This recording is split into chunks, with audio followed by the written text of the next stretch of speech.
Hello again, friends, and welcome to Gamecock Central Radio. Emerson Phillips joined by Gamecock Central columnist Scott Davis for a look back at the Gamecock victory over Tennessee this past weekend. Scott, much enjoyed your column this week. It's already up on GamecockCentral.com. It was a little bit on the line at the end of the game Saturday night at Williams-Brice as Tennessee lined up for a 58-yard field goal that would have put the game into overtime. The hopes and dreams of an entire state were on the line, the legacy of a fan base, and the future of South Carolina football on the line with that kick. No big deal, right, Scott? Yeah. Other than those things, I mean, just another football game, but it was tense, man. This was such a huge game for South Carolina's program with Will Muschamp starting out. You know, thus far the Gamecocks had looked improved, but the results really weren't there. They looked better on defense. Offensively, there were just so many questions still remaining, and that was the question. When you got Will Muschamp, you knew you'd get your defense fixed. But could you field an offense that could help you win SEC games? And the team just needed a signature program-defining win, something you can go on the road and continue to sell recruits. The recruits you have in the fold already, you can tell them the story that, hey, we can compete in this league, and we're going to. And it's just been so long since South Carolina has had a big win. I guess I'd have to go back to beating Georgia in 2014, Steve Spurrier's last full season as coach, and that was before the bottom kind of fell out on that season, and fans at that point still felt like the Gamecocks might be contenders, and they wound up going 6-6 that year in the regular season. So that win, in retrospect, not as big maybe as it seemed at the time, and if you go back before that, you'd have to go back to the 11-2 teams to find one. But for Will Muschamp, this was just a tremendous win. It was tremendous for the fans to kind of feel like there's light at the end of the tunnel. And so when he was lining up for that kick, I was thinking about all of those things at once. And it was a nerve-wracking moment. Anytime you see a guy trying to kick a 58-yarder, you got to feel pretty good that it's not going to be good. But until it fell short, I could not breathe a sigh of relief. Scott Davis brings us a fan's perspective each week in his column on GamecockCentral.com, and you can read his column. It's up right now. Welcome to the Resurrection is the headline this week. Scott, you said you were overwhelmed by emotion at the end of the Tennessee game on Saturday night. Did you actually pass out? I was conscious, but I'm not sure where I was. My mind was floating into space, as I said. It was just overwhelming. It was hard to focus. I really, really wanted that win. And the main reason why, not just for the fans and not just for Will Muschamp, but my God, those players played their hearts out there. There was so much emotion on that field. You start thinking about these kids getting up every day at 5:30 to go lift weights and doing it all year long in the summer and the winter, even when they're not playing games. And all the practices and classes they've got to attend, and all just the weight of expectations that all of us put on these 18, 19, 20-year-old kids, and for them to go through all of that and not have an opportunity in their college career to have a moment like those kids had on Saturday night, when after the game was over, they just poured into the stands with the students and celebrated. And that's something they're never going to forget for the rest of their lives. And so no matter what, you want every kid who plays for South Carolina to have a moment like that. And now these guys do. Yeah, it really was an emotional win. A lot of folks saying that it is a signature win for Will Muschamp and this young Gamecock football team that, the roster's dotted with freshmen and sophomores. Very young Gamecock football team appears to have found an identity with this win over Tennessee Saturday night. Scott, one of your weekly features in your column has been game balls. Last year it was the Farrell Cooper Game Ball Award, but Farrell moved on to the NFL, and for 7 games this year, you really didn't have a proper name for the Game Ball Award, but you got one now. Yeah, we named it after Jake Bentley's ascension to becoming the most popular freshman on South Carolina's campus since Marcus Lattimore was here. There's no doubt that's about to happen. As I mentioned in the column, I was a student at USC back in the somewhere around 2000 BC, but back in those days, Steve Tannehill emerged and took an 0-5 team that really had no prospects whatsoever and went 5-1 with them. That group almost defeated Florida in the swamp under Steve Spurrier as well, and almost won all 6 of those games to get to a bowl game after an 0-5 start. And at that point, Tannehill was literally the equivalent of, a Kardashian-level celebrity on the Columbia campus, and that's going to happen to Jake Bentley. Unfortunately, at times we've seen those kind of instant celebrity things have a backlash.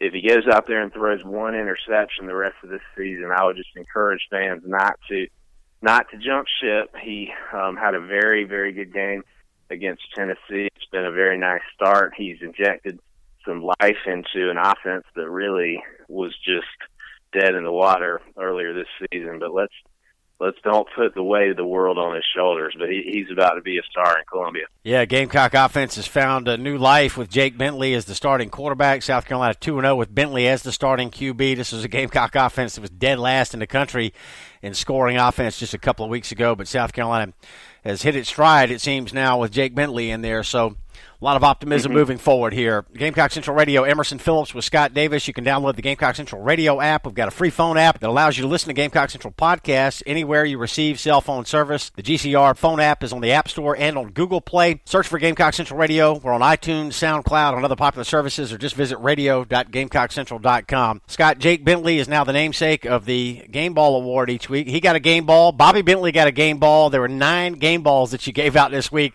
Lots of accolades to go around. Yeah, I enjoyed watching Bobby Bentley on the sidelines. He's doing everything he can to continue to try to stay professional. He's continuing to focus on his running backs. But you can see him just watching intensely over there as his son is out there starting for an SEC football team. You can't blame him. When South Carolina scored their first touchdown, Jake was coming off the field. Bobby gave him kind of a sort of an awkward high five, but you could tell that he really wanted to grab him into a bear hug and dance with him. So I'm sure he's having quite an emotional saga right now. Some ups and downs. That whole family's got to be just really, these games have just got to be a huge emotional drama for them. This offense right now, the thing we got to remember, it's not like they've gone out there and set the world on fire offensively. They only scored 24 points. It's not like they racked up 500 yards of total offense or anything. But I think what fans have really clung to is that it just seems like they're a professional unit out there. They can score if you need them to. They can put points on the board if you need them to. They can throw the football if you need them to and not just throw screens. So now it feels like there's at least hope that if the defense can hang around, that this offense can give you a chance to win a game at the end, and that's all you hope for. Rico Dowdle ran for 128 yards and a touchdown for the Gamecocks in this win over Tennessee Saturday night. He got a game ball, and Scott, I enjoyed your comments on Will Muschamp after the game Saturday night. He was on TV being interviewed, and he said, hey, turn the cameras around. Get a look at all these fans that helped the Gamecocks win this game tonight. You got to like it when the head coach recognizes the fans and what they're able to bring to the ball game. Certainly the fan base had an impact on the game Saturday night. They did. They really did. Watching it on TV, I can't remember seeing an atmosphere in Williams-Brice that electric in a long, long time. Even my wife commented on it, unprompted by me, that the fans just really seemed passionate and feverish out there. And I think that made a difference, especially when Tennessee was on offense. And with Will Muschamp, I think, as I said in the column, you need a moment when you have a new coach, when you really say, hey, this is our guy. This is the guy we're going to go to war with, that we're going to do battle with, and that we believe in. And I believe that moment happened for him on Saturday night. That moment of recognizing the fans was just tremendous. Coaches, listen to me when I tell you this. Fans eat that stuff up. It takes 2 seconds to do it, and we really appreciate stuff like that and remember things like that. And so that was a good moment for him. I enjoyed watching his press conference because he was the same business-like self as he always is in those, but you could tell how happy he was for the players and coaches, as he should be. We had a lot of noon kickoffs last year. The UMass game kicked off at noon week before last. Nice to have a night game at Williams-Brice. The Gamecocks turned it into a big win. Yeah, night games have always been special in Williams-Brice. When I was a young kid watching the Gamecocks, a student there, and even after that, going into the 2000s, really, they were synonymous with home games at South Carolina. And then once TV got into the mix and every game, no matter who you were playing, was televised, that really changed things. The last few years when the Gamecocks have been either mediocre or not very good, they've kind of owned that 12 o'clock spot on the SEC network. It's just hard to get passionate and rowdy at noon. There's just no doubt about it, especially if you're playing Kentucky or Missouri on the SEC network. So it was great to see the fans embrace that. Gamecocks wore all black. I know a lot of fans care about uniform combinations and what colors we wear, and that was kind of fun to see that tradition revived, and the fans were wearing black, and they were really loud throughout the game. They never – sometimes at Williams-Brice there's a lull in the stadium where if things start to go wrong, you can feel the fan base starting to think, hey, what's getting ready to happen? The bottom's getting ready to fall out. That didn't happen Saturday. They were passionate throughout the game for 60 minutes and helped to will that team to a victory, and it was just great to see. Hope is alive and well with Gamecock football right now after this victory over 18th-ranked Tennessee Saturday night. The Gamecocks are now 4-4 on the year. They got a 2-game win streak. And, Scott, it looks like, bowl trip could certainly be in the offing for South Carolina. Going to have to take care of business this weekend against Missouri. Missouri's limping in. They got blown out by Kentucky this weekend. They lost to Middle Tennessee last weekend. So the Tigers are limping into Williams-Brice Saturday, 4 o'clock kick at Williams-Brice. What are your plans for the game? I am actually, my wife and I are taking a trip this weekend, so I'm going to be watching on an iPad. This is going to be interesting, and I'm sure my column will reflect that next week, how difficult it will be to watch it. But I will be watching it. No doubt about that. You and I have talked about bowl eligibility. It seems like just about every week this year, kind of trying to crunch the math, see if we can figure a way to get this team to 6 wins. And after they lost to Kentucky, I think we both had come to the conclusion that it just wasn't going to happen this year.